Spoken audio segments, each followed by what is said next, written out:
Welcome to episode number 212 of the Canadian Prepper Podcast. We are recording August 20th, 2023.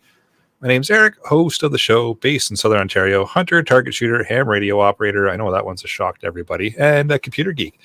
As a first responder, witnessed an over-reliance on emergency services during major events, started a small preparedness company to help prepare people for at least 72 hours, if not longer. I'm Scott, a first responder from Ontario. I like learning things, and I worry about our fragile infrastructure. I might be the guy saying, I told you so. Somebody's got to be the one. Yeah, this is true. And I'm Jeff. I'm based in Central Ontario. I'm a target shooter, ham radio operator, general overall handyman, and weather nerd. Hey everybody, I'm Brad. I'm in Eastern Ontario, part-time amateur prepper, constantly trying to better myself. Hi everybody, I'm the Frugal Gunny. I recently moved to Northern Ontario, pretty much in the middle of nowhere.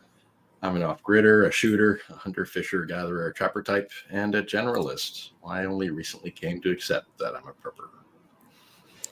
All right, if you want to help support the show and keep the Canadian Prepper Podcast on the air, you can buy some swag. We've got the Canadian Prepper Podcast t-shirt and the tactical Velcro patch, because it's no good if it's not tactical, at prepperpodcast.ca. All proceeds help keep the lights on and the backup generator fueled. If you're enjoying the show, please take a few minutes and like us on Facebook and submit a review on iTunes. Also, we want your feedback, good, bad, or if there's just a topic you want us to cover. You can email us at feedback@prepperpodcast.ca. All right, we've got some darkening content for you in this episode. We're going to start off with some recent news. We'll move into our personal preps and what we've done since the last episode. Then we're going to get into the main topic. We're going to get into some lessons from the past and focusing on the 2003 blackout.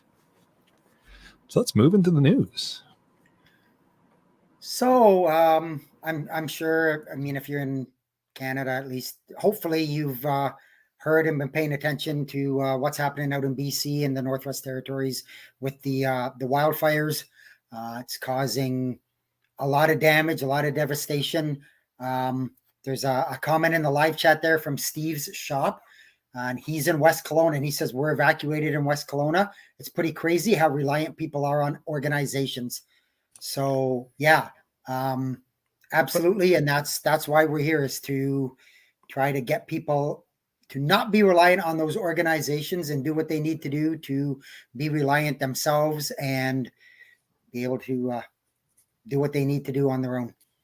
I did plop a quick news article in there from Reuters about it. And so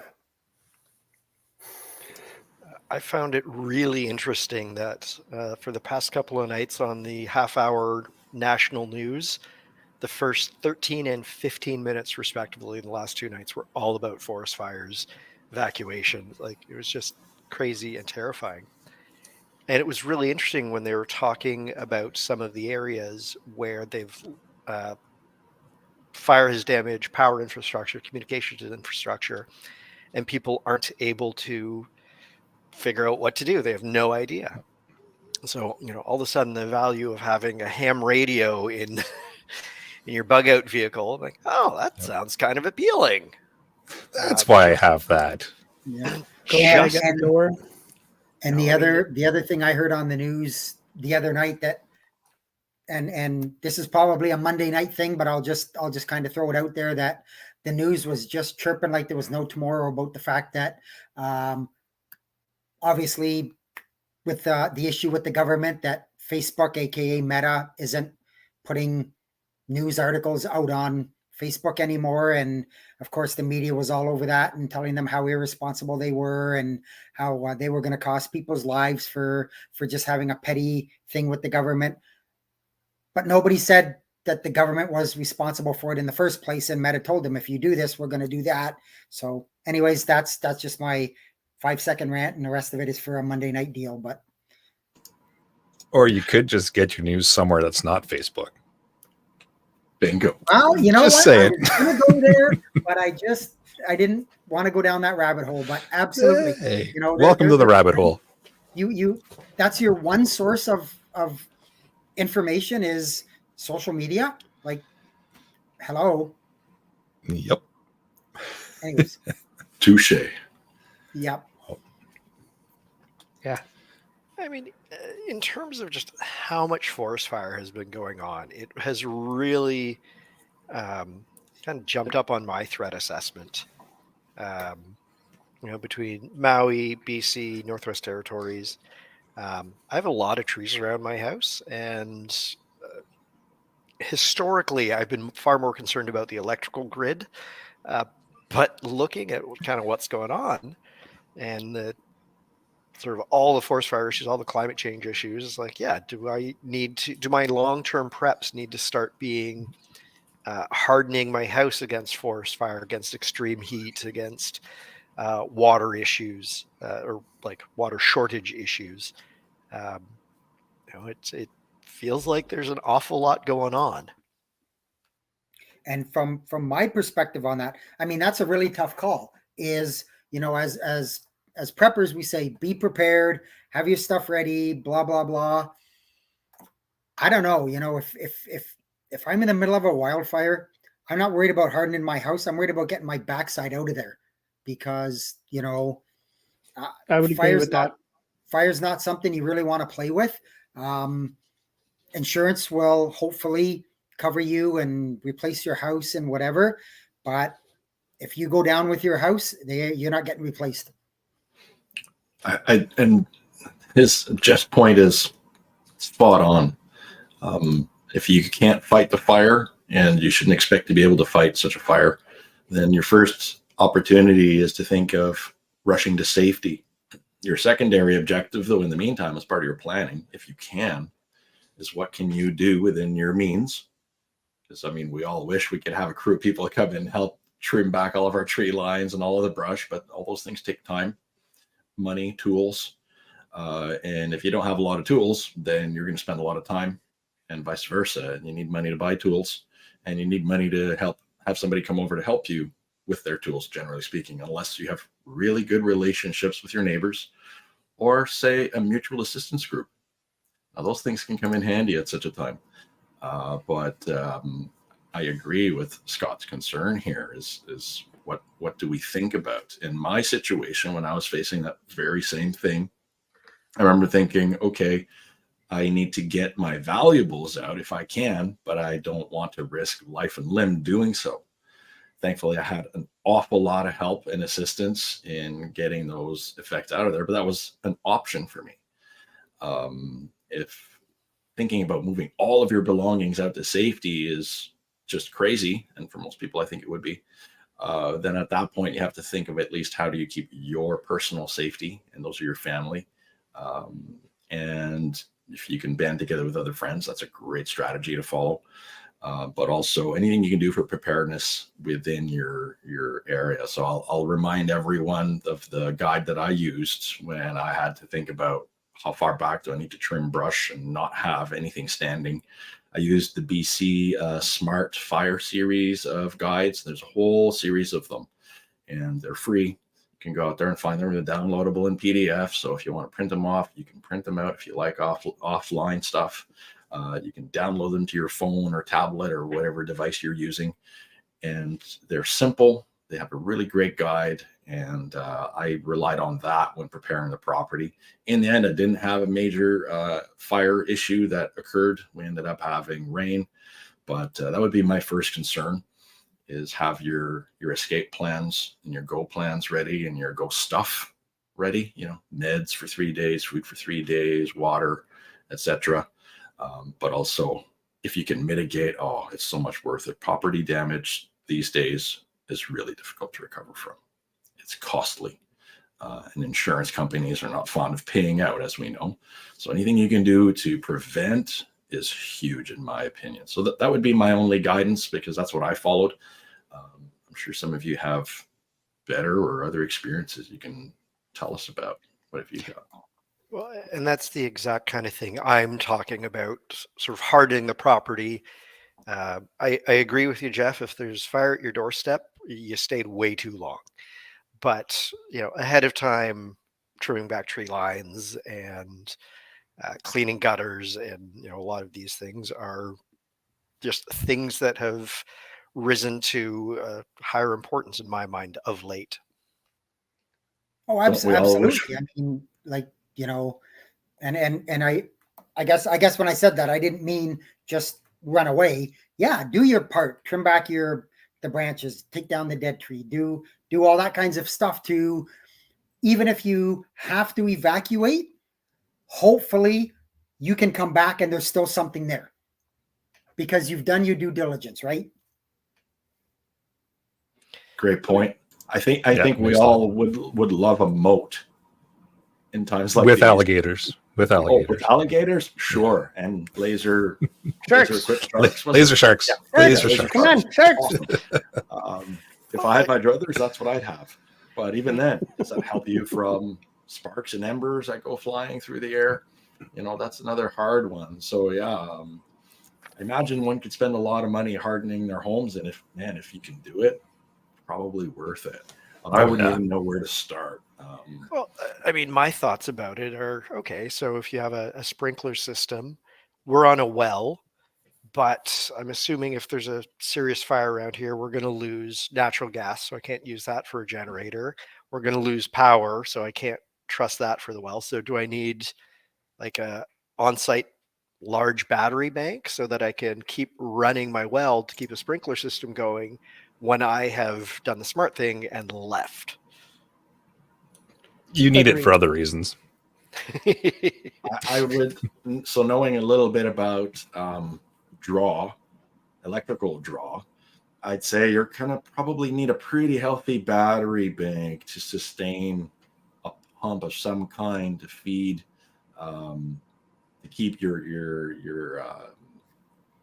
irrigators or whatever devices you're using to keep everything cooled down going. I would say probably I'd be looking at some sort of long or large diesel storage generator platform of some kind, so that you have the ability to preload it with a whole bunch of fuel. But even then, that's a little bit out of my wheelhouse, that level of generator investment. But I'm sure there's something one could rig if they're pretty creative and handy. And surplus Rock and government. Ryan in the live chat there has a good point there. Eric brought it up, does it in his preamble that he's been in emergency services and sees the over-reliance on it. And, Rock and Ryan's got a valid point there. He says some of these organizations that people rely on to be there for support lack the capacity to actually perform. They say they're confident, they're prepared, but they demonstrate poor skills when basically the shit hits the fan and they're needed to be there. So not all of them, not every one of them. There are some good organizations out there, but anything I'm going to go out on the limb and say anything that's sort of half-assed government related probably isn't one that you want to be relying on. Well put, Jeff. Well put. Very well put. And I will say this to back Rock and Ryan, because I really love his comment. He says, they say they are confident, they're prepared. I'm going to say that any competent communications officer would elicit such a same strategy and recommend the very same thing be said. Because the last thing they want is for people to panic and not have confidence in those very organizations that they rely on, because then funding might dry up, because other long-term consequences and effects may occur. So one can understand that, but that being said, prudence says, right, let's be prepared and as self-sufficient as possible whenever possible. That's what I say anyway. But within means. So I love Scott's challenge. How does one keep sprinklers fed and keep water irrigating around the property to reduce risk of fire? Because that's what the fire services would do to prevent fire. They would actively hose down a property so that chance of ignition from superheated atmosphere or from flying embers is greatly reduced. So, okay, what can we do to do that for ourselves? I thought about that at my property, and I'd love to share what I came up with. It's not the greatest idea, but it's based on something I saw one individual do. And he was my mentor, and he had some time as a firefighter in the woods managing wildfire. And what he did is he bought himself a Honda water pump. Honda generator water pump, all in one unit. All he had to do was pour the fuel in, and he had his own fire hoses. That might be the harder thing to source, would be the hoses to feed this thing, because you can't just hook up a regular garden hose to move that kind of water efficiently. You're going to need some firefighting type quality hoses, and that's what he had. And I'm sure with his connections and his know-how and his previous experience, it was easy for him to locate those. But that's what I was barking. I'll interrupt you there, Gunny. Please, They are available commercially. I know a place in Ottawa that anybody can walk in off the street and order the hoses and all the connections to go with it. You don't need a company name. You don't need to be a fire talking service. later. Because I'll find it on Google and send you a link. that was my best quick solution. Now, for all of that to work, thank you, Brad. That's a major one, because my friend who recently is setting up his own off-grid property, he's also got access to water. But how do we get enough volume of water to fight or prevent or mitigate encroaching fire? Right? That's the big question. And so I saw what this little Honda pump could put out, and he used it just to flatten out gravel. Right. So he had brought in a whole bunch of gravel into the property. And, over time, you need waterfall, rainfall, and natural processes to tamp down that gravel. And so what he did to accelerate that process, he's used this handy dandy little Honda generator pump. And he used that, and he had me operating the fire hose. So I can attest to just how much throughput you can get if you have the right piece of gear. Now, what that is, what the specs are, I wouldn't be able to tell you. I would love if we have a specialist listening in to be able to come forward and give us some recommendations. That would be really cool if anybody knows Somebody anybody. like a firefighter might help. Yeah. That might be something we could do. I think we know one of those. I think we know at least one who likes to go on rants about carbon monoxide every once in a while. Ding! There it is. There it is. All right, before we go, look at that. No, I think we probably have to get another episode going on wildfires and prevention and such, just based on the squirrel off here of one news article. Yeah, we'll get another episode going for sure on wildfires and prevention and what we can do. And maybe we'll bring Alan back for at least one.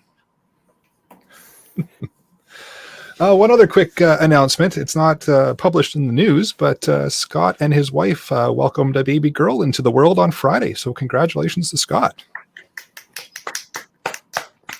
Thank you. It was after midnight, so it was actually Saturday. The drama started. Well, there we go. Saturday it is. You've jumped ahead. That was one of my preps. I've added a MAG member. Oh, look at that. Well, I love it. Well, we jumped ahead a touch, but it had to make the news section. It's the more appropriate spot, I think. Fair enough. Absolutely. Yep. Congratulations. Thank you. Well, with that, let's move into what we've done lately for preps. Apologies for stealing your thunder there, Scott, but you lead us off. I wasn't going to say anything about it other than I added a MAG member. Oh, there you go. With all of this squirreling off about forest fires, I've been learning more about my chainsaw, getting some lessons from a friend, and plan on taking down a whole bunch of standing dead sort of in the woods around my house, because that seems like a good idea with everything that's going on. I like learning stuff. I like knowing how to use my tools, and it sounds like a good mitigation prep. So it sounds like a win-win-win. We should test our things.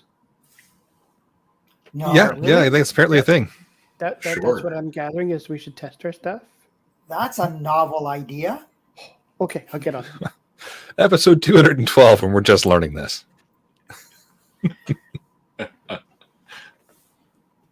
Chainsaws can be good for zombies too.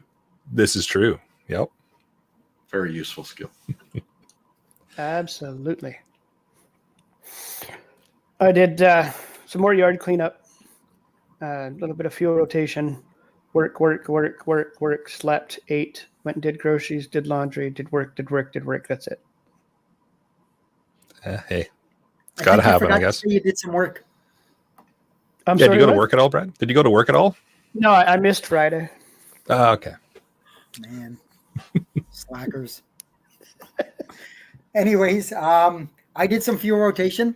I did a bunch of food prep and testing and working with my canner, my pressure canner a little bit, just trying to get the bugs out of it, kind of make myself feel more comfortable doing it. I'm pretty well almost there now. And I did my generator tests, make sure my generators were working properly. And so just in case something happens. Is anyone going to mention Jeff can just wipe the bugs out and they shouldn't be there in the first place? Or I saw Gunny's brain going there. I knew he was going to go there. I thought it. Jeff, are you aware of some weather pattern that we are not? No. Okay. All right. Jeff, what is it you've been pressure canning? Bugs, apparently. No. Nice try, though. Although apparently crickets are fine. Oh, taste boy. good, but Here we go. no. I've experimented. I did a couple of cans of I did some ground beef. I've done some chicken. I've done some tomatoes, like tomato paste or tomato sauce, whatever. So I'm just kind of, 1 or 2 cans of everything. I'm kind of testing to make sure that my timing's right, everything's sealing fine, and that when I open it up in a couple of months, it's not going to kill me. So All good things. I love Steve's comment that Carmen took her canners when they evacuated. Yep. I saw that. That's awesome. Well, Someone hold on, has guys. the We appreciate that. All right. Oh, I love For myself, Danny's comment. oh, yeah, there it is. Yep. I'll put it up on the screen for everybody. Thank you. Crickets are good for fish bait. It's a good call, Denny. Yep. All right. For myself, I know this one's going to be shocking, so hope everybody's ready. I did some more radio work, still playing around with this amplifier. So getting it kind of dialed in and learning everything I can about it. It's been a ton of nerd fun, but kind of getting their work in now. Getting ready for winter, like we talked about in our last episode. So I've been taking care of a couple of the outside projects that have been looming all summer that I've been saying, yeah, I'll just do it tomorrow. One of them being the sump pump drain out in the front yard. I dug out about 10 feet ish for that, and then kind of stopped. So I did the full 25 feet that I wanted to do, and got all the pipe and everything and the gravel, and got all that done this past week. So now it is draining appropriately and is going to be a non-issue in the winter. Because had I have continued with I'll do it next week, it would just be a frozen mess. So got on that on a nice day and got her all done. So it's all good to go now. Nicely. Trench work is good for the soul. Sure. And the back and the arms and the legs. This is why they invented Advil and beer. I was most upset at all the trench work I had already done when I found out that with the backhoe I could do the same trench work in about 2 minutes 30 seconds. Yep. It was the difference between $450 rental and a couple hours of shovel work. I'd grab the shovel. Yep. But I'm I frugal. agree with that. Yep. I took a page out of your book. Be more reliant on thyself than others. Yep. That's right. I love Absolutely. my shovel. I use it a lot. I have a backup too. There you go. That being said, I also did some fuel rotation. I resumed my workout. That's body prep. Getting harder and harder to resume after not doing it. So I just got to stopping my workouts. And that won't happen anymore. I'm still going through gear, redistributing it, and I'm still in search of my next gig. Otherwise, I'm really enjoying this topic we're on tonight. Very nice. That's a good segue into the topic. Not so artful, but I'll take it. Thank you. So this evening, we figured we would talk about some lessons from the past, specifically focusing on the 2003 blackout. So those of you that were around or old enough to remember it, pretty significant event in a lot of people's lives. possibly even one of the reasons why some of the listeners or even the panelists got into the prepping world. It might have been your catalyst, maybe not. But it took out power in pretty much all of Ontario for quite a time. Some were only down for 24 hours, some were down for 3 or 4 days, and it definitely shook things up and got a lot of people talking, and woke a few people up into the preparedness type of mindset, because a lot of people just figured the power would be on forever and we'd never have a big thing like this happen. Maybe it would go out for a half hour or an hour, but not multiple days. So it was an interesting time in history, and we figured we'd go back because what are we at here? The 20th anniversary now of it. Yep, So, 20th anniversary on the 14th of August.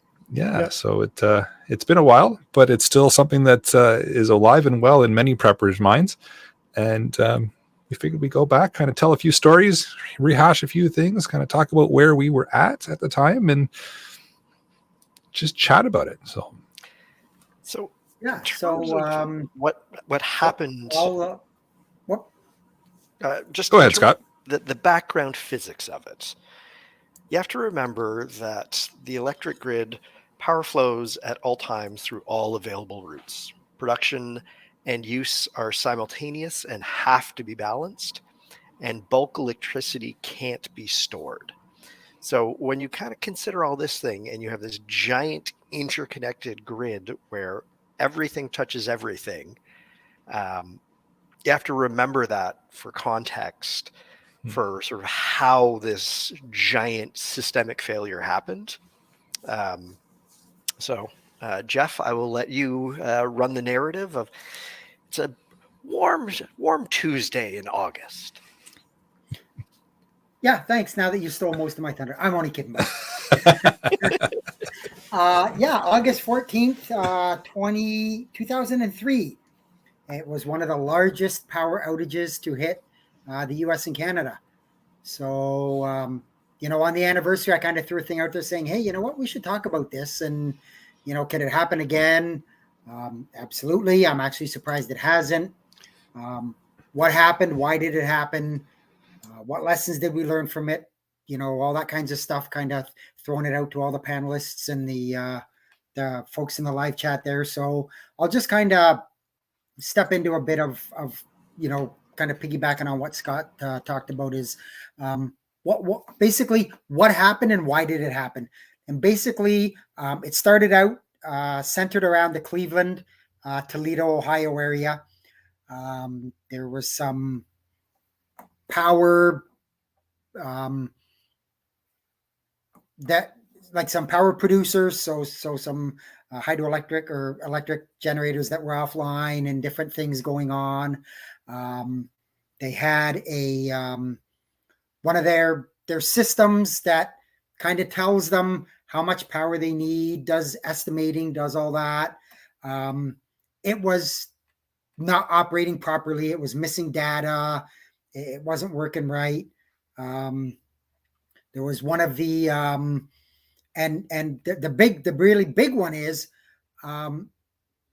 there's an alert system that goes into the main power operator for that area that tells them when something is going wrong, and that system failed. So while everything was going on, they had the really main people that were responsible for the power and everything had no clue what was happening until it was well past the point of no return. So basically what happened is, as Scott said, it was a bit of a warmer day. It wasn't a super hot day, but it was warm enough. A lot of air conditioners were running. There's issues around, electric motors and how they affect the grid a little bit. And one of the lines got hot. Everybody knows as things get warm, they expand. It sagged. It hit a tree that probably should have been trimmed and it wasn't. It shorted out. The system recognized that and tripped that high voltage line offline. So of course, now that that's offline, the hydro's got to go somewhere else to get to its destination. So it goes over to the next line And now that next line has what it normally had plus what that other line is dumping into it. And as Murphy's Law would have it, exactly the same thing happens. They're pumping tons of electricity through it. It's getting hot. Same thing. The line sags, hits a tree, shorts out, trips it offline. Now they're down to just one line feeding that whole Cleveland, Toledo area. And of course, one line isn't going to support it. It gets up to about 120% of its capacity. And the system says, hold on a minute here. This is unsustainable. Something's seriously gone wrong. And it also goes offline. And that just started cascading the whole thing. And of course, while all this is going on, and it's not simultaneous, there's minutes in between these things happening. The main control room has no clue what's going on until their phones start ringing from power plants saying, excuse me, what is going on? And why are you not telling us what is going on? And that's when, like I say, the lights or the headlights started going off in people's heads, and they're like, well, what are you talking about? We don't know anything. We don't. There's a YouTube link I've put in there. We can maybe throw it in the live chat if people want to have a look at it. And it basically explains it. I think it's the most plausible. There's all kinds of different, I guess, stories out there. I think this one's kind of the most plausible. It seems to make sense. It comes from what I would consider a half reliable source, not the government. And things just started cascading. Now you've got, all the power needed for Cleveland, which is a major city, coming through smaller hydro lines, and there's more choke points. Distribution centers. Yep, exactly. And then the cascade started. Everything is overloading. And as soon as it's overloading, it's like something's wrong here. Maybe we've got a short, maybe we've got a fault, and they're tripping offline. And that's when it really took off and went super fast. And basically within a couple of minutes, half of the United States, and as Eric said, the whole province of Ontario went dark. Yep. As Scott mentioned, part of the problem is obviously you can't store hydro. It is a as needed thing. It's bulk, but yeah, you can't store it. It has to be managed all the time, and that was the problem. It wasn't being managed because the alert system that was supposed to tell them that something was going wrong wasn't working. Yep. And like I said, it was until they got to the point of no return that people started going, well, wait a minute, something's happening here. Now what do we do? And it was, like I said, it was too late, and it basically shut everything down. Yep. Yeah, it's one of those commodities that we rely on daily, and we don't even think about it, right? It's just you wake up in the morning, you flip the light on, you go, you do whatever it is you're going to do in the morning, you cook your breakfast, in the evening, the sun goes down, you turn the lights on. You don't think about using electricity, and then all of a sudden, all this cascade happens, and it's gone. And now what? Right? It's that eerie feeling of where'd the power go? Now I have to qualify. It's funny for me. I distinctly remember it. I was outside doing yard work. I think I was cutting the grass, and I was doing a bunch of other stuff. I wasn't even aware for the first couple hours that the power was even out. I'm gonna guess it went out somewhere around the 4 p.m. time frame, give or take. And I'm gonna say it was probably 5:45, 6 o'clock. I'm like, okay, I'm getting hungry. I'm gonna go make something for dinner. I go in the house, and I'm like, oh, my power's out. Oh, okay. No big deal. That happens. It happens. I'll just go into town and get something to eat. And as I'm preparing to do that, my friend down the road who knows that, or, kind of come up and said, you know what's going on? And I'm like, no, my power's out, but yeah, it's no big deal. And they're like, yeah, half of North America's out. And at that point I was like, oh crap, I'm not getting something to eat. I'm not. And admittedly, I was not in the real prepper mindset then. So, I will say this: my vehicle had less than a quarter tank of fuel. I had a generator. I had a small tank of gas for it. That's all I had. So I was in. It's a start. I was in a bit of trouble right basically from the get go, and that caused a huge, big. That incident for me is what caused me to be where I am today. That caused that momentous shift in my mindset, my thinking, my preparedness, my whole, and getting around the whole thing. So The Hey, that's sad something, part is Gunny? using an electric lawnmower. mhm.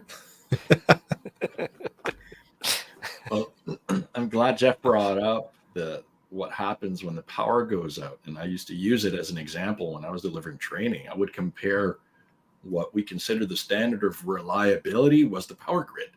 Yep. You'd go into a room, you flick the switch, and it's on. And you're used to that most of your life, depending on where you live. So I lived for a portion of time in PEI, that's Prince Edward Island. It's an island. So you can imagine power delivery there could be shaky at times, and it was. Sometimes we would lose power for 3 to 4 days at a time. And so as a young lad, I was used to losing power and what we had to do. And yeah, it changed our life back then, even before cell phones. It meant that we couldn't watch TV. It meant that only battery-powered radios could function. It meant that to cook, we had to use the wood stove. Thankfully, we had a wood stove in the house at that time.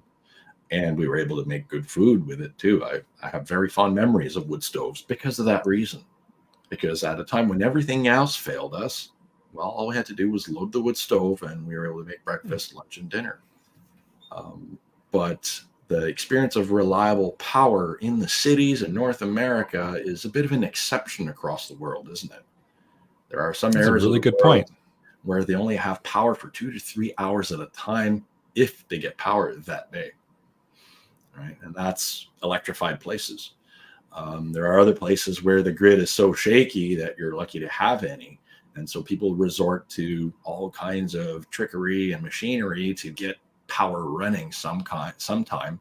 And when they do have it running, they prioritize what they do with it. So we are so lucky here in North America to have the reliability of this kind of a grid. However, we have all seen it fail. Yep. And we now know some of its failings. When it happened, when it occurred, I was in an odd position to witness it because I worked in technology at the time. The technology that I worked in was reliant on the grid. And I happens to have been working in IT security. And I happens to also have worked in business resumption. BRP is what we called it back then, but it was also called DRP, disaster recovery. Right? So we had these disciplines in the world of IT and in IT security, but they weren't yet fully fleshed out. So I was this young entry-level IT security analyst.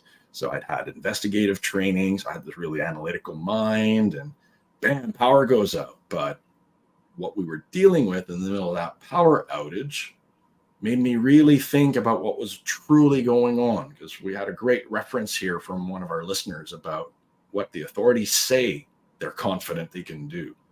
Well, I was working for those people. So let me tell you what was going on at that time. For me, it was also very formative for me.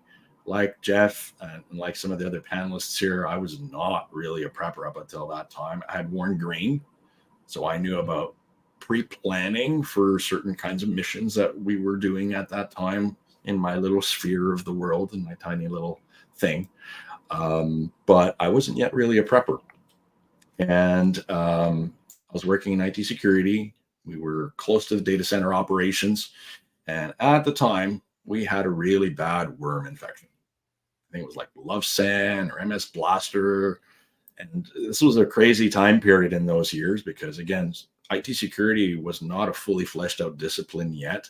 We had really great guidance from our friends in the US who had experienced a fair amount of technological implementation at that time. And yet, though, we were in rough shape. A lot of our systems were down. Our desktops were completely out of control. And so we were in the middle of an actual phone call, a cross-country conference call, old school conference calls. And we were trying to deal and coordinate with what to do about this thing, this worm that was breaking everything down. And then the power flipped off right in the middle of that. I remember it was late, it was hot outside, the power went out, and a lot of us looked at each other in the room with a bit of dread. Like, oh crap, what do we do now? Because I mean, we only have so much of a generator over there. This is a large building, a 21-story building. It's not built to be run off a generator. So all of a sudden, we decided to send everybody home. I was part of the building emergency organization at the time because, again, I had worn green, so I was kind of go oriented. Let's go help. Let's run to go and help people out, right? And there were people in the building that had mobility issues. So the first thing that happens when the elevators go out, well, you got to think about them, and you got to think about what happens in the middle of a fire if power is out. Because I mean, fire is a real problem at the best of times. But when power is out and there's a hard time for firefighting equipment and firefighters to get to you because power is out and traffic lights are out everywhere and there's traffic jams everywhere, now you got a real hazard. And this is a building that held about 2,500 people. So we're talking about major potential problems here. So we evacuated everybody, and us IT people thought this is a great opportunity for us to go and clean up workstations. We told everybody to shut down their workstations and go home, and we started running like little ants, running around with floppy disks, sneaker netting across all of the building floors, trying to figure out how to clean up all this mess that we were in. And so we were trying to make phone calls between McAfee and Microsoft and running around with antivirus kits from place to place. So while we were doing all that, meanwhile, the world outside was going a bit wonky and funny and different because where I was living, the power was actually out for quite a few days. And so while there was this power outage, I still had to drive into work. And so I still had to find fuel. And that was my biggest challenge, is finding fuel. And I had to line up in certain places only to find out, you could see the attendant coming outside to wave and tell you, no more fuel, no more fuel. So the fuel stations that did have generators and were able to provide service all ran out of fuel. So there was a number of compounding problems that in normal circumstances wouldn't be a big issue. When a gas station runs out of fuel, well, they don't typically run out of fuel. Usually the attendant every day, it's somebody's responsibility to go and put the big dipstick into the tank and verify what the fuel levels are. And so they usually call in the order. Sometimes it's pre-scheduled because there's a high flow area and you got a lot of consumption. And so they come in and they drop it off. Well, it was really hard to find fuel. And so the people that did have generators had, of course, gone out and stocked up as soon as they could, or were lined up trying to fill up their jerry cans. Meanwhile, you had people who were panicking, trying to get to stores. So they were trying to fill up and hoard fuel in certain cases. There was random stories of panics in stores, but not many. For the most part, people went outside and they grilled. There was a lot of food lost. I remember that. A lot of people lost their food. There was some panic buying going on. There were some stores that had to shut down because they couldn't keep their produce fresh and their product fresh. But the big notable thing for me at the outset of this, and there have been other incidents since where this was the first symptom that there was a problem, other than, of course, the lights going out, people couldn't get a hold of one another. The cell phone switches were completely jammed. And in certain cases, phone lines were having a hard time coping with all of the increased phone traffic. And that caused us issues when trying to coordinate across the country. So one infrastructure problem can very, very quickly cascade to other infrastructure problems.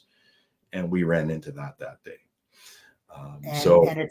And it's funny you say that, Gunny. I worked in an emergency service, and at the and we relied on cell towers for our communication and our ability to do communication.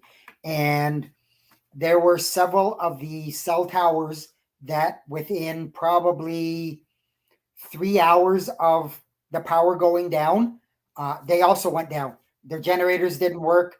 The battery banks went dead because the generators weren't coming on to charge them, and they weren't thinking about a long term power outage. Their thing was, hey, get us through 3, 4, 5 hours.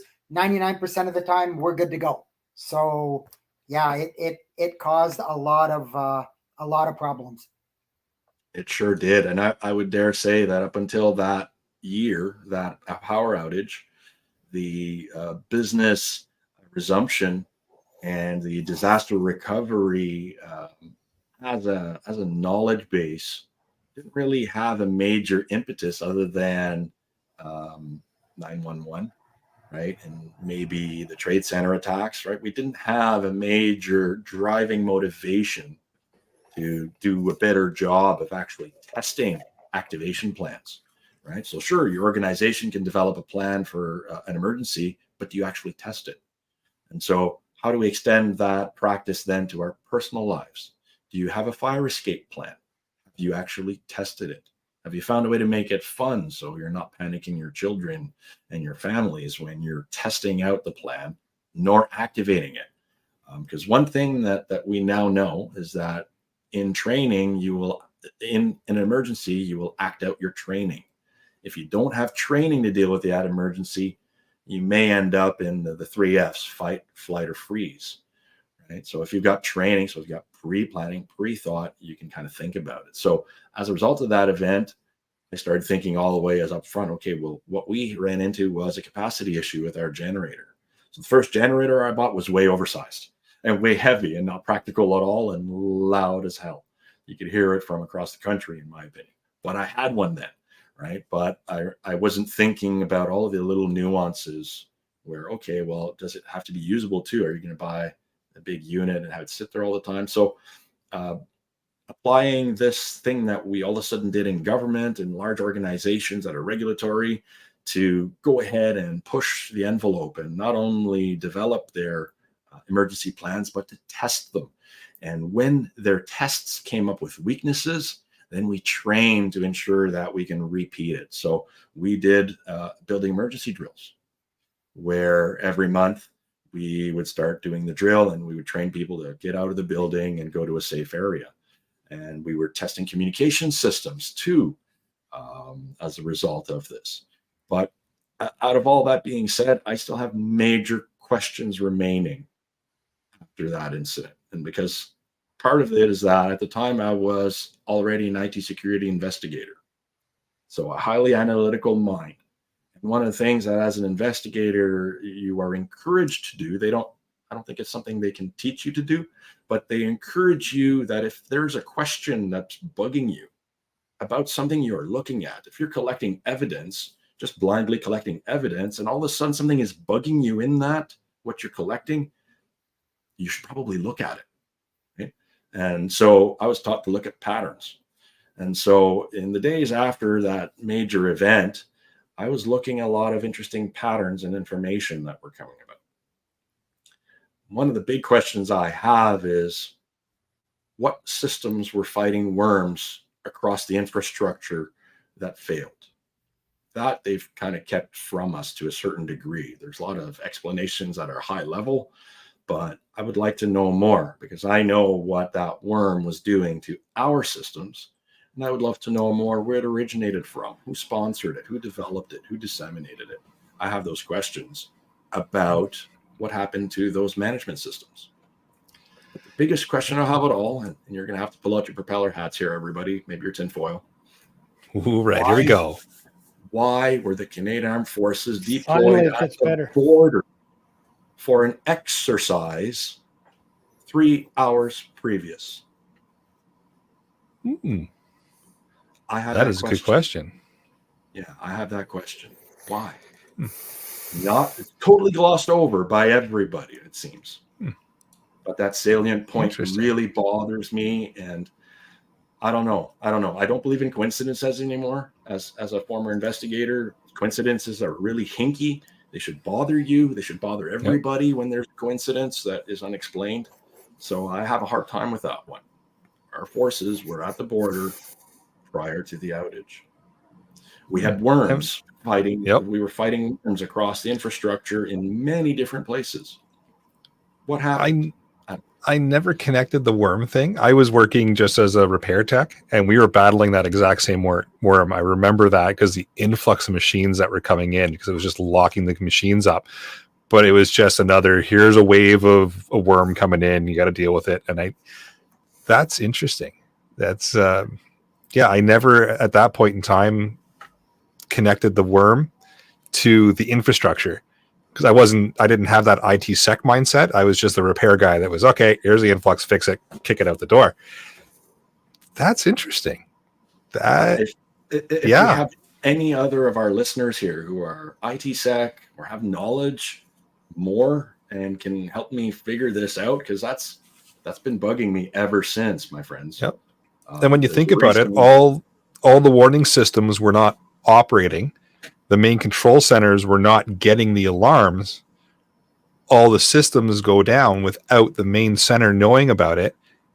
And then you tie in the armed forces being at the border. What gives? Look at that. 20 years later. Now I'm wondering. Pinky. It doesn't pass my sniff test. Where's my hat with the spinner on it? Because you've got my attention. Right? Yep. This is a hard one for me. Rabbit hole get bigger? Yeah, I have a hard time with this one. And so if somebody has something that can help assuage that for me, hey, I'm all ears. I am all ears, because that's been bugging me ever since. And that's one of the things that drives me as a prepper. It's not that I have a mistrust of government, is that I've worked for them. So I know what happens on the inside. But here's the funny part. Until 10 minutes ago, I didn't even know that this whole worm thing was going on at the same time that this thing was going on. 100%. No clue. Yep. Now that you're mentioning it, I am in that same boat. The dots are starting to connect, going, okay, we've got the worm. The systems weren't operating. They weren't getting the alarms. They weren't getting the data from the other sources. What was going on? And if I want, I'm going to add to your propeller hat moment, but I'm not going to make it better. I'm sorry. Here we go. So we had all the focus on a power outage, right? Mm-hmm. Let's think about information warfare. Really, let's be smart here. What was going on in the background? Thank you. Yes. What were we not looking at? Well, everybody was focused on the power outage. What is it? You have to think that way. Misdistraction? Possibly, right? If I have, taking off my IT sec hat, putting up my old green soldier hat, right? The first thing we want to do as soldiers is blind the enemy. Mm-hmm. You cut off lines of communication. You cut off recce access points. You cut off navigational lines. You cut off satellite access. You deny the enemy visuals. So you hide all your stuff. You hide your movements. Okay. So what happened then? Because again, I see evidence of pre-planning, and pre-planning means something was up. So thank you, Joan. Smoke and mirrors. What were we not seeing while the power is out? Again, I told you I had some propeller hat stuff, some tinfoil stuff for you here, because I still have those questions and I'm waiting for answers. Yep. That's been over 20 years. That's not the only thing I have questions about. But one of them. Gunny, we have a lot of questions about you. I'm sure you do. I have questions about me. Up until this evening in this conversation, I never took the power outage and kind of looked at it with the focus of all this other behind the scenes stuff going on. State actor, anybody? You now know that a lot of malware is state sponsored. Yep. I choose state actor for 500. I say so myself. So right on. Okay, we know what the odds are of state actors. Yep. All right. So who benefits? Yeah, Right. exactly. Is the next question, because that's what we have to do in investigations. You have to know medium's motive opportunity, right? Opportunity, it's easy. If it's digital, it's not really all that secure. I'm sorry. Yeah. And if we rewind back to 2003 era, the whole cyber war thing is maybe just getting off the ground, right? That's It's not happening, but it's not where the point where it is today. That's right. So that could have even very well just been a test. Well, we already had Tempest back then. Yep. I don't know if I'm going to get carried off into court for using the word, but Tempest is a set of technologies that can, at a distance, find out what your keystrokes are. That was back then. That was 20 years ago. And that was old 20 years ago. This is old stuff, Tempest. So what do we have now? What do we have now? Right. Tempest 2. Exactly. I know. Again, I'm not tinfoil hatting here. This is reality. This was my everyday work. I worked in IT sec. So there are certain things I know I can discuss with freedom and knowledge and understanding. So I'm just going to highlight again, friends, who benefits from our IT infrastructure being vulnerable. Because if it's on IP, if it's on the internet protocol, it is not secure by design. Internet protocol, short recap, where does it come from? This is like a total parenthesis here on our topic, but internet protocol is something that was based for nuclear installations that were communicating with each other originally under DARPANET. It was a communications network. It was sponsored by DARPA, the Defense Advanced Research Projects Agency. That's a defense agency's network. And at first, it was only defense agencies and research institutions that were plugged into it. And then eventually it was academic institutions, certain ones. And the next thing you know, it was wide open. Was it not called first the intranet? That I'm not sure of, but it was definitely called DARPANET. And as a result of it going public, we began to use the word intranet to define a network that is internal to your organization, but not connected to the internet, which is a network of networks. Yes. Right. And so that almost sounds like another whole podcast for. Oh, hell yeah. It could be, but IP as a whole was designed to run on a wire protected by a guard and a dog and gates, right? It ran on a wire, my friends, but now it's worldwide. So the wire, we've invited everybody to plug into the wire, so to speak.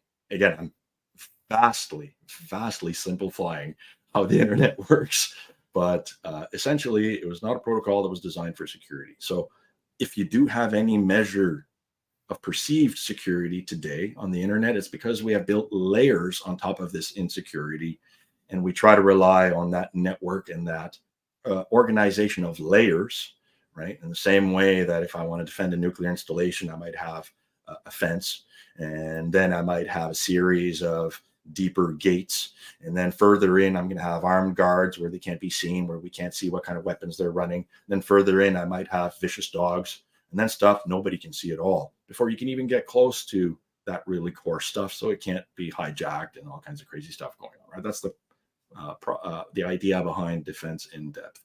So that's what we've been trying to practice over the internet for the last 30 years, is trying to secure something that isn't by nature. And so we've had to create layers over top of different layers to try and achieve some measure of trust. And we see today that we're having some difficulty with that. And I still do, because we saw a grid here back in 2003 that was equipped with IP, that was equipped with networks, and it didn't take much to take it down. All that was needed was for the alert systems, the systems we use to have information and insight into our other systems, those failed. Now today, 20 years past that, we are so much deeper into digital controls and digital systems. And so we now have threat actors that have targeted those very industrial controls that operate nuclear installations, hydro generating stations. They operate industrial capacity of all kinds. So whether you're making chemicals, whether you're making fuel, whether you're fabricating things, we have industrial controls everywhere. If you are running smelting operations, you've got industrial controls, because a lot of the things that we're able to do in mass today are because of automation. And we're more increased with, we're more and more concerned with gathering more and more information about what we're doing, because we're learning from that, right? How much smarter our steel production has become, because we've learned by monitoring what's happening. Well, that's all happening with sensors. All of that's being gathered. We're gathering more data than ever, and it's all being done over an infrastructure that isn't secure by design. So I still have a lot of trust issues with our infrastructure, and that is one of the major things that drives me as a prepper. And that's why I don't have a lot of trust in the internet, nor the things that happen on it, because I've operated some of that infrastructure in the background. I know how fragile it is, and I know how easy it is to misguide people about it. You wouldn't buy that phone if we told you that it wasn't secure by nature, would you? You wouldn't use that digital payment system on your phone if you knew how insecure it was. So naturally, we're not going to allow you to focus on that. We want you to think of how practical it is and all of the day-to-day barriers that technology eliminates for you so that you adopt it. But in reality, it's kind of sending us back, because you may be having trust in a tech that may not be helping you all that well.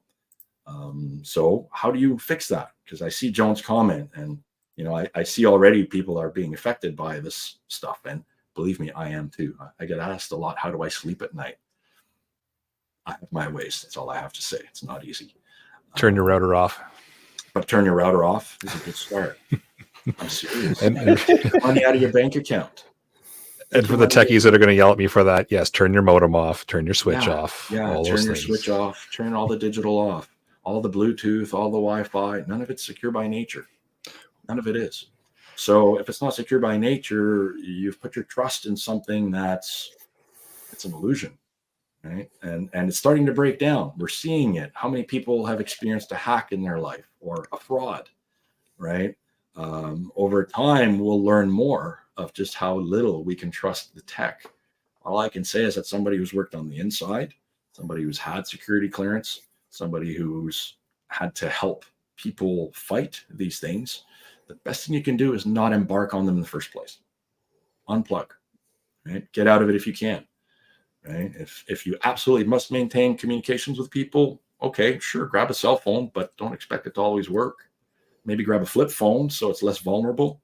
One of the strategies we use in IT that you They can still apply. have those things? Yes, they do. I've researched it, and I'm considering making the move. And the reason why I'm going to tell people a strategy long-term against technology failure is to gradually reduce your dependence on it.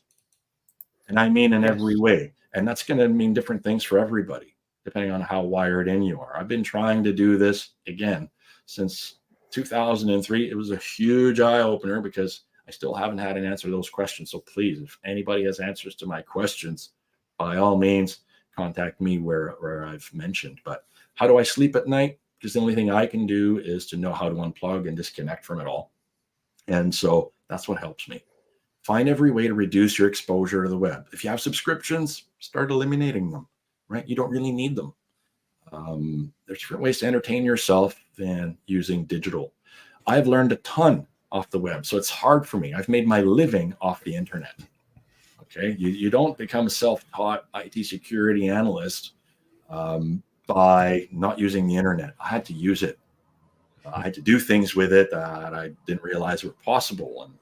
And so now I have an awareness of what it can and can't do for me. The one thing it can't do for me is feed me. It can only give me money, but if my money can be stolen from me, is it help for me? So gradually disconnect and reduce your exposure to it. You can't do it all at once. Take your time, right? If you store all your passwords in a password manager, gee, don't you think as a hacker, that'd be the first thing I would try to get into? LastPass, anybody? LastPass. Thank you. Anything that gathers passwords for you is a trap for somebody else to go digging and get into. Of course, I'm going to go there. I can probably get a dozen passwords in one shot. Why am I going to waste my time calling you or trying to pretend I'm somebody else? I'm going to go and try and hack your silly little password manager. For those that haven't heard, LastPass is a password manager that was actually hacked. So thank you, Eric. You're welcome. Yeah, I want to make sure that people tell me whether I'm wrong or right, and so I like hearing when people, validate what I'm saying because I've lived it. Thank you for that, Eric. I will not be choosing them. Yeah. Reduce your exposure as much as humanly possible. How have I done that myself? Okay, so time for real measures. I've eliminated or reduced all instances of Microsoft Windows on my network. I'm sorry, Microsoft. I just can't trust you as far as I can shoot you. And that's far enough. I think we've squirreled a little bit. Yes, we've definitely gone far aside, but reduce your technology. If you want, we had this old saying in the IT sec world: security through obscurity. Security through obscurity. So disconnect your technology, use different technology, right?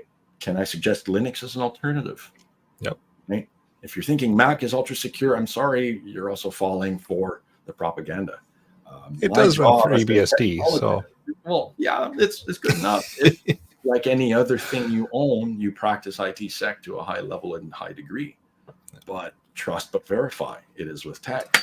So I have a hard time trusting things where I can't have somebody tell me what they see in the code. I'm not a code reader, but there's a lot of really brilliant coders out there.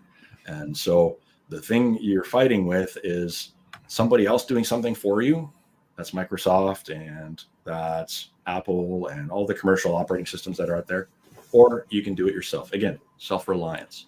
So less technology, reduce your exposure. If you are using technology, try to use technology that increases reliance for you, openness, trust, transparency. Technology is not transparent. We need you to have trust for you to use the tech and for it to sell. So it's not transparent, friends. You have to do your due diligence, right? So reduce your trust, do more offline, right? Store stuff on media, have backup copies of media. Worms can spread. Ransomware infects your removable media and can corrupt your files. So try to reduce exposure as much as you can. That's my best advice. And I think I'm going on way too long about this. I think we've got another tech episode for sure, because I could go on about this for hours on end as well.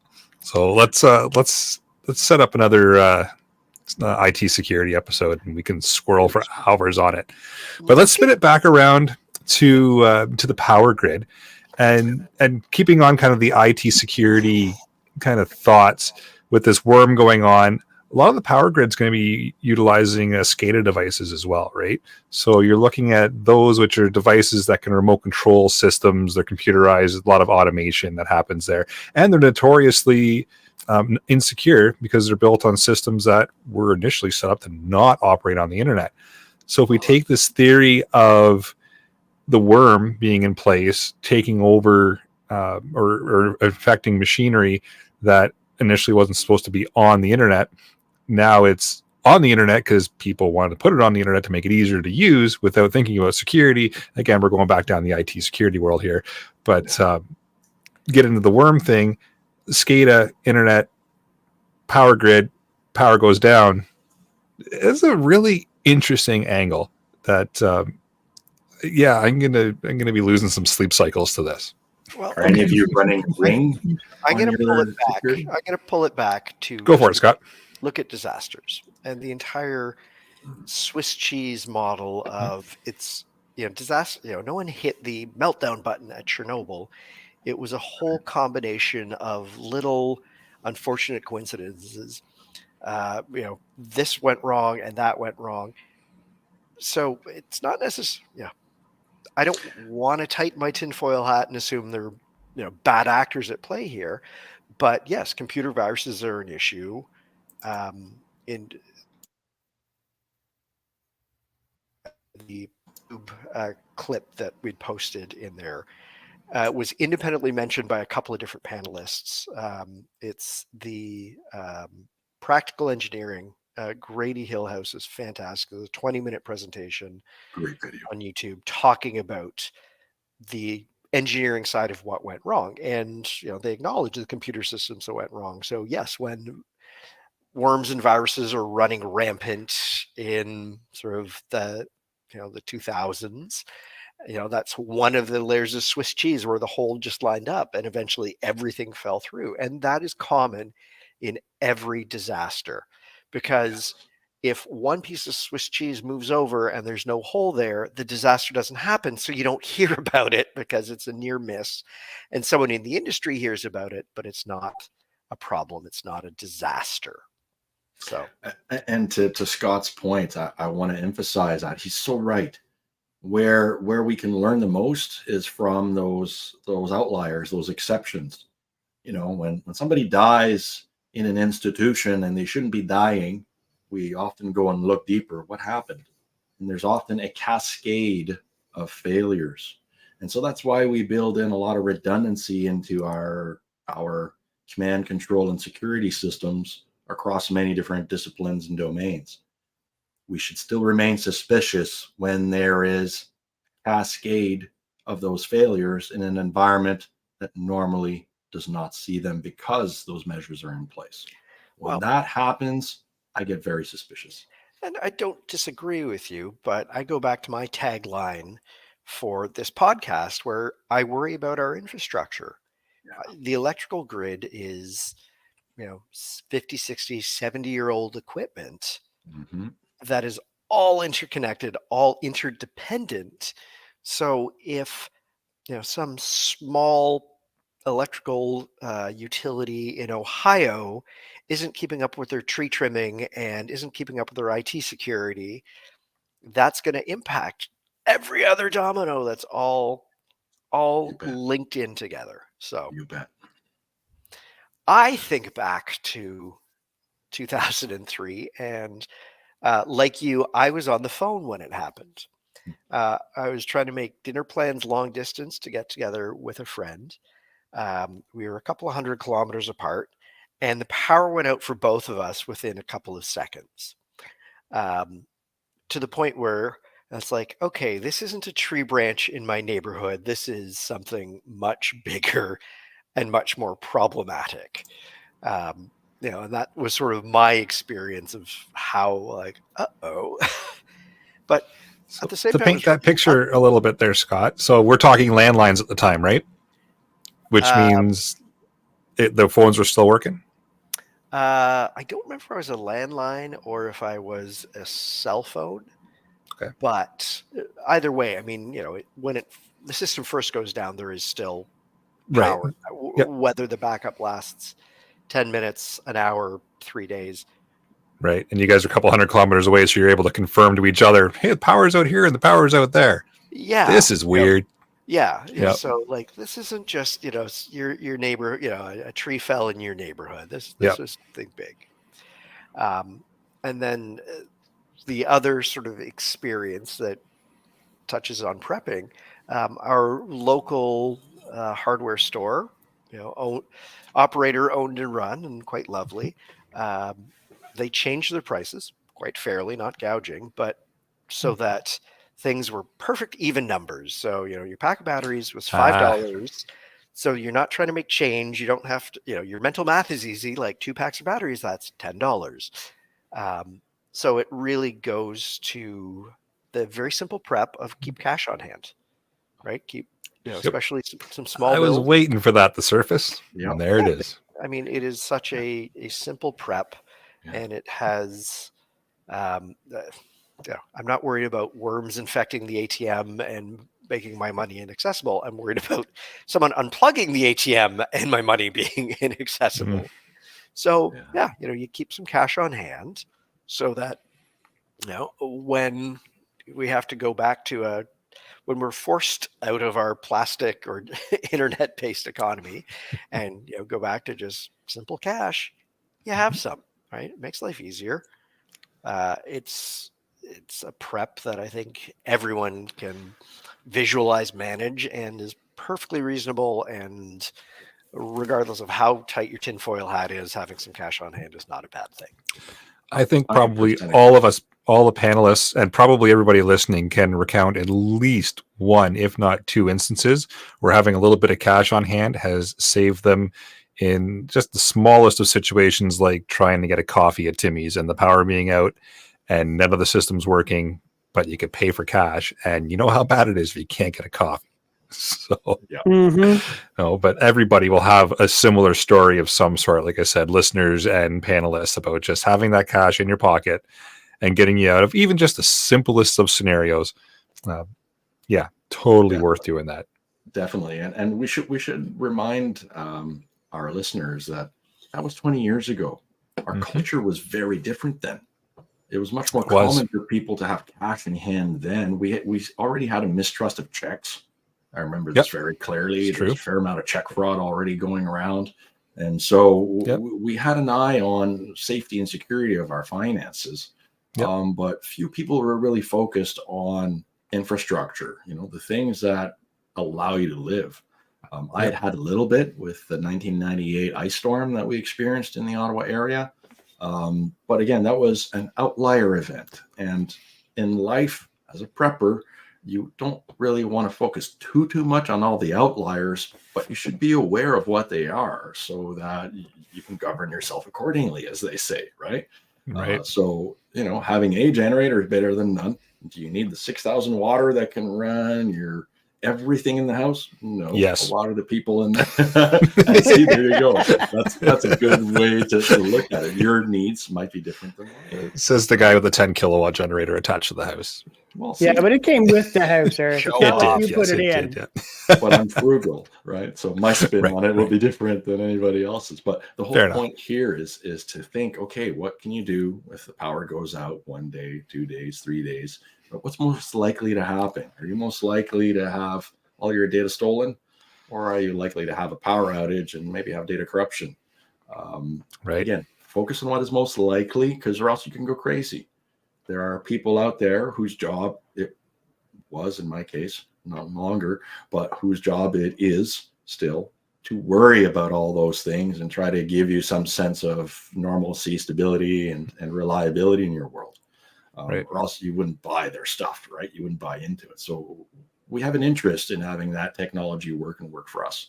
But the more you can be less reliant on it every day of every minute, the more satisfied you will be. If it ever lets you down, you won't regret that self-reliance. That's the angle I take on it. So just in you saying, Gunny, you won't regret your self-reliance, I definitely don't regret what I bought that day. I had, like you said, you were around the Ottawa area in 98, and so was I. That was my big intro to preparedness and getting things in order. 5 years later, we have this power outage, and I still hadn't, collected and obtained a lot of things to be prepared, but I knew enough to have some things around, and I knew enough to have cash.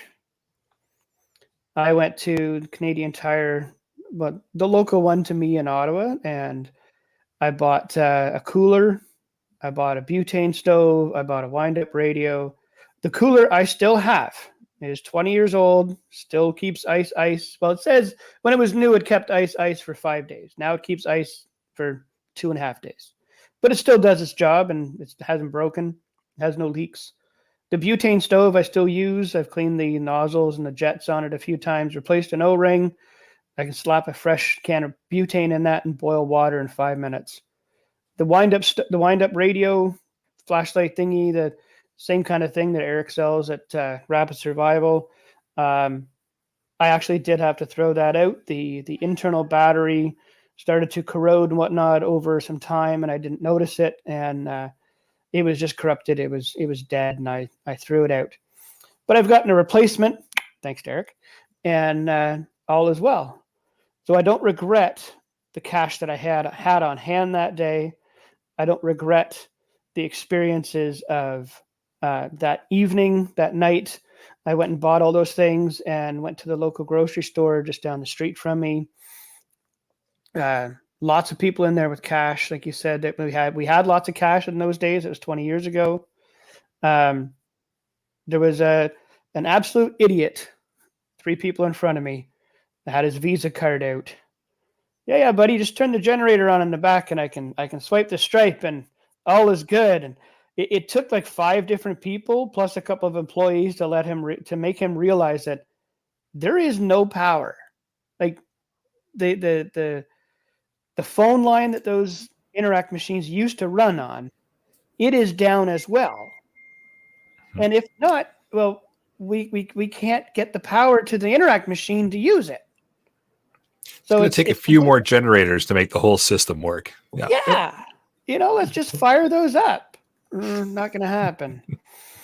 But a lot of people came to other people's aid in Ottawa. I was living on Meadowlands Drive at the time, and that road is a main thoroughfare through one section of town. And it was beautiful because it was a beautiful starry night. Lots and lots of candle lights, flashlights, glow-in-the-dark stuff. All the kids had glow-in-the-dark stuff. You knew where everybody was. Nope. Plenty of barbecues. Oh, my goodness, I never smelled so much steak cooking at once. Yep. And it was great. There were 2 different people I remember quite specifically. They had brought their barbecues out of their backyard and a couple of propane tanks and just fired them up.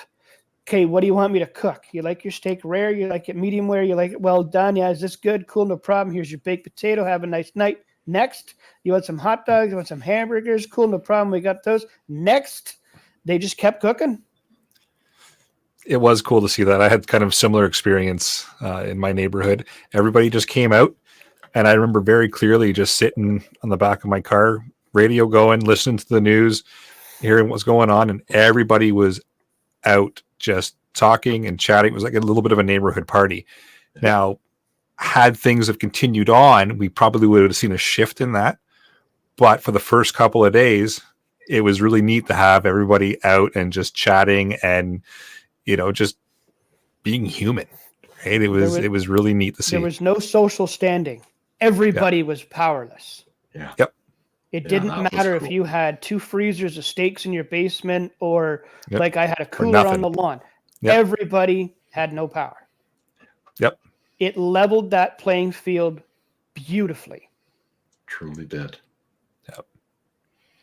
Yeah, it would have been interesting to see where it went had things have extended past the 4 or 5 day mark. Yeah. Just solely because I like human nature and seeing how it unfolds. I would have been curious to see where things would have gone. Pat, but it was nice to see that everybody, when those couple of days, was just willing to help each other out and just be human, right? Pat in the live chat there, yes, absolutely like Jericho the series. They should have continued that show. It was good. Don't they cancel the greatest shows? Yes, Usually it goes. Jericho, Revolution, couple. Yeah, Scott's recommendation, hey, just think about what you would do when the power goes out. Think about all those little things you rely on every day. It doesn't take a lot of work. We did it, and we didn't know what we were doing back then in 02, 03. We thought, okay, what do we need to run servers for government? And so we just started thinking about it, and that's what you can do. It's not rocket science because it's only about you, right? What works for you. If you need a 10,000 kilowatt generator, hey, you can rock it. If, like me, you can get by on a little 1,000 water, you can do that too, right?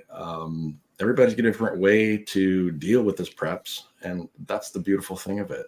All you have to do is look at what you're doing, what you rely on every day, what you would not like to do without for X number of days, and then think beyond that. Okay, what would happen if I go 3 weeks? Well, if you're really thinking about 3 weeks, it's because you've already addressed all the stuff that's in the immediate. And if you're there, you're doing better than most of us.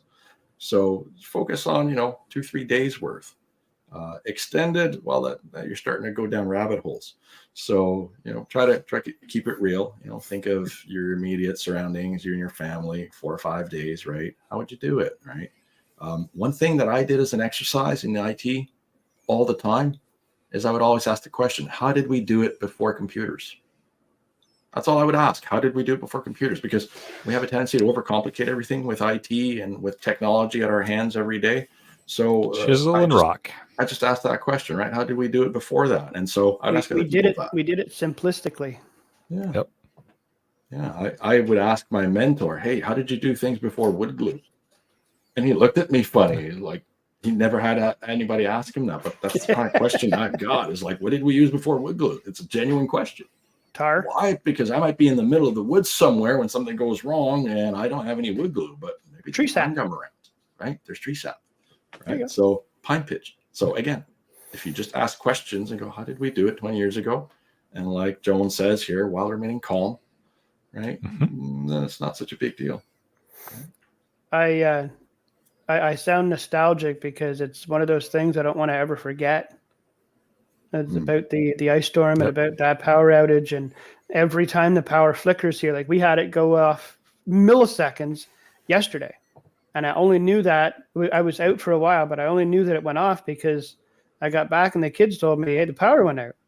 And sure enough, it did. Well, I went on and reset everything, but if it went out for longer, I know the cell phones around here would stay up for a while, and I'd get a phone call or a text saying, okay, the power's out here. What do we do? And I've taught the kids kind of the first steps to do, and we all have battery chargers for our phones, and there's lots of USB devices in the house that can run off of very simple things, and do all those things and then keep going from there. But I don't think I would get really, really excited, Joan. I've been through enough of them now that I'm okay. I've got enough camping gear that as long as the weather holds and I can get fresh water and fresh eggs from a friend of mine down the road, I could stay okay here for weeks. I do That's often good. wonder how such a thing would affect us today. I'm always curious when I hear of extended power outages and today, because I know what it was like 20 years ago, and I always have that baseline. But today, as a society, we're very different than we were 20 years ago. A lot of people are caught in the dopamine loop of some kind. And when you upset that, you can get crazy reactions out of them, like of all kinds. Sometimes people don't act out, but sometimes they do. Just look at what happens when you deprive some adults of Wi-Fi, right? They get a little squirrely. So maybe one good way to prep, like I keep saying, is be a little bit more relaxed on the tech, pull back a little bit. Don't let it run your life so much. Maybe use it more as a tool than something that runs you. And you might find things are a little bit easier for everybody, but it's something you can do by example. I hear of younger people today who want to get off the smartphone and get onto the flip phone. That brings me a lot of joy because I'm in that camp myself. And so that means that there's other people who are in the same demand. And so if I pull out a flip phone next year, nobody's going to look at me terribly funny. I get a few looks, but I'm okay with it. We'll still look at you funny. Oh, sure. I can makes you feel still better. I can still text T9. Oh, yeah. There we go. Now we're going circa 2003. I still remember the old dial phones. Yep. Rotary, yes. Oh, yeah. Yeah. Remember I rotary actually phones. have one. My boss Nice. was going to throw it out, and he was moving 2 years ago. And he brought into the office a bunch of stuff that he just wanted to get rid of, kind of like an office yard sale, but it was no money. Just take it. If you think you can use it, just take it. And I saw a dial rotary phone. I jumped on it when it put it in my car right away. Like, yes, I want one. Nerd Me has one, and I'm trying to convert it to work on VoIP. Just because. It's one of my little projects. Anybody has any tips out there? You've done it before. Feedback at prepperpodcast.ca. Awesome. Any final comments before we move into the podcast challenge? No. Silence. We've covered it all, haven't we? I think we Not have. a And like chance, but we've covered Yes. everything. I And a remember. whole lot more. Okay. I Maybe said, not all. we've covered it. We've We've covered enough that I'm going to lose some sleep cycles for the next week. Here I go again. All right. Scott, you want to bring us into the podcast challenge? Consider what you would do if the power went out for a few days. Are there any simple preps that you can make now that will make your life easier? Very nice. All right, Jeff, you got a weather blurb. Sure. So what we've got going on, I mean, I talked about a little bit about the wildfires, but there is an incredibly rare, almost never heard of, tropical storm in the Pacific that is right now hitting California and the Baja Peninsula and whatever. A lot of areas have declared states of emergencies. They've got rainfall warnings, flash flood warnings all over Southern California and Mexico. Estimates are that they're going to get a year's worth of rain in a 24 to 36 hour window. The storm is projected to track just east of, now this is the core of the center of the storm. Obviously, everybody knows tropical storms are hundreds of miles wide. So it's not, if you're not, right in that window, don't think you're not going to get anything, because you are. The storm's projected to track just east of Los Angeles and head on a northerly track into Nevada by tomorrow morning. It's then projected to continue going north into Idaho, Montana, possibly into Washington State. Who knows, maybe even up towards the U.S.-Canada border. The uncertainty of the path kind of once it gets north of Nevada is not very certain. There's lots of different ideas, ways it's going to go. I've got a link in there to an article from the LA Times. Just something to be aware of if you're out that way. Like I say, there's places in Southern California that have tropical storm warnings for the first time in history. So this isn't just a once in a 100-year storm. This is a once in a lifetime thing. Why are storms so rare for California? Hurricanes and tropical storms, because of the temperature of the ocean. If you look at the Gulf of Mexico, the Atlantic Ocean around Florida, they're warm. They're in the mid 80 degree temperature range. Usually the temperatures on the waters outside of in the Pacific Ocean are considerably cooler. The fuel's not there for tropical storms. They've had storms out there, but by the time they get to, California, they get to land, they've lost a considerable amount of their energy. And this storm was so big that it just continued to barrel along, and it weakened out pretty quickly from a hurricane to a tropical storm. But the waters were just warm enough that it gave it enough fuel to keep it going. Awesome question. Interesting. All right, thanks, Jeff. With that, let's move into some shout outs. So a quick shout out to Brian E.M., who it's first time listening to a live episode, mentions that just caught up on all the episodes over the last 10 months. That is dedication. That's a lot of listening. Yep. It's about, 212 episodes. I apologize for the first 20. Yeah. And the next 200. And the next 200, yeah.